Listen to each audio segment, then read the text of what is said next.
Hello friends. इस video में जो अपने पास क्वेश्चन है उसमें दिया है कि एक स्प्रिंग है, वो स्ट्रिंग के साथ अटैच है और इस स्प्रिंग और स्ट्रिंग के सिस्टम पे एक पुली रखी हुई है और उस पुली से एक मास को लटकाया गया है। स्प्रिंग का स्प्रिंग कांस्टेंट के है। हमसे बोला है calculate the time period of SHM of block M. ये जो ब्लॉक एम है इसके एसएचएम का टाइम पीरियड कैलकुलेट करके बताओ। तो फ्रेंड्स, पहले इस क्वेश्चन को आप अपने से ट्राई कर लीजिए, उसके बाद आ जाइए मेरे सॉल्यूशन पे।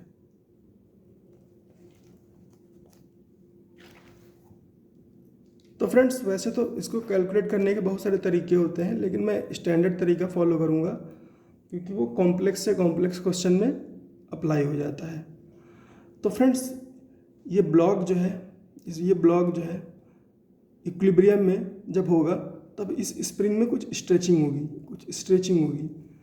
तो मान लेते हैं कि ये ब्लॉक इक्विलिब्रियम में पहुंचने के लिए x नॉट डिस्टेंस नीचे की तरफ जाता है।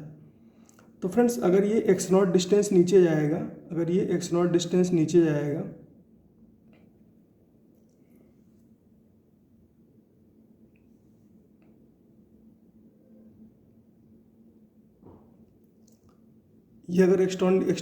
नीचे जाएगा तो ये जो स्ट्रिंग है ना, इसको भी एक्स नॉट डिस्टेंस नीचे जाना पड़ेगा और ये जो स्प्रिंग है इसको एक्स नॉट डिस्टेंस नीचे जाना पड़ेगा, है ना फ्रेंड्स। तभी तो ये पुली नीचे जा पाएगी एक्स नॉट डिस्टेंस।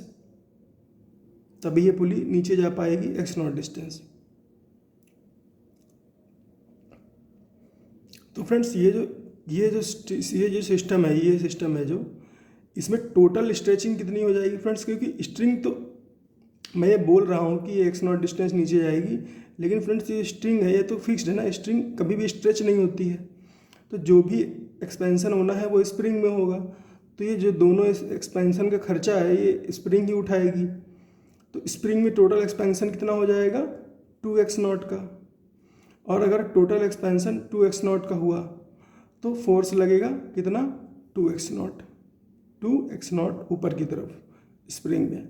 और अगर यहाँ पे 2x नॉट फोर्स ऊपर की तरफ लग रहा है 2kx नॉट, तो फ्रेंड्स यहाँ पर जो ये स्ट्रिंग है ये भी ऊपर की तरफ फोर्स लगाएगी कितना 2kx not.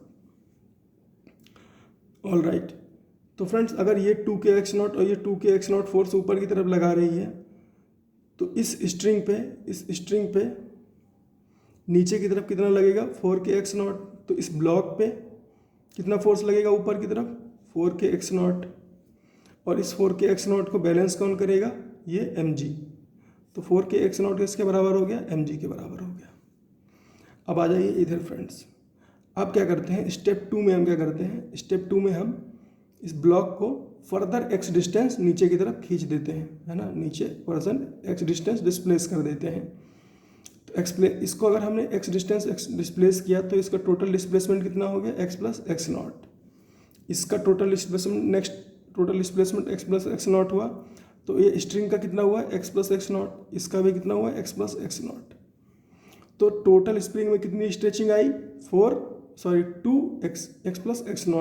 2x plus x not. तो फोर्स कितना लगेगा फिर, तो फोर्स क्या होता है kx होता है और 2x प्लस एक्स वन इसमें स्ट्रेचिंग है, तो फोर्स कितना लगेगा 2kx प्लस एक्स नॉट। तो स्प्रिंग कितना फोर्स लगाएगी ऊपर की तरफ 2kx प्लस एक्स नॉट। ये अगर इतना लगाएगी तो स्ट्रिंग में भी टेंशन होगी कितनी 2kx प्लस एक्स नॉट ऊपर की तरफ। तो यहाँ पे कितनी फोर्स हो जाएगी, टेंशन हो जाएगी नीचे की तरफ, कितनी हो जाएगी 4k x plus x not. तो ब्लॉक ऊपर की तरफ कितने टेंशन से खींचेगा 4kx प्लस एक्स नॉट से, और इसको बैलेंस कौन करेगा, ये mg। तो एफ नेट कितना हो जाएगा mg minus 4kx plus x not. इसको अलग कर लेते हैं mg minus 4kx minus 4kx not. Equation one से हमको पता है 4kx नॉट किसके बराबर है mg के, तो ये दोनों कैंसिल आउट हो जाएंगे। तो एफ नेट कितना आ जाएगा -4k(x) और एफ क्या होता है, एफ होता है -k(x). तो k इक्वेलेंट यहाँ इससे और इससे मिला के कितना हो गया, k इक्वेलेंट कितना हो गया 4k, k इक्वेलेंट 4k हो गया। और टाइम पीरियड क्या होता है 2π√m/k इक्वेलेंट। तो टाइम कितना हो गया, टाइम पीरियड कितना हो गया 2π√m/4k। तो यही सिखाना था फ्रेंड्स इस क्वेश्चन में।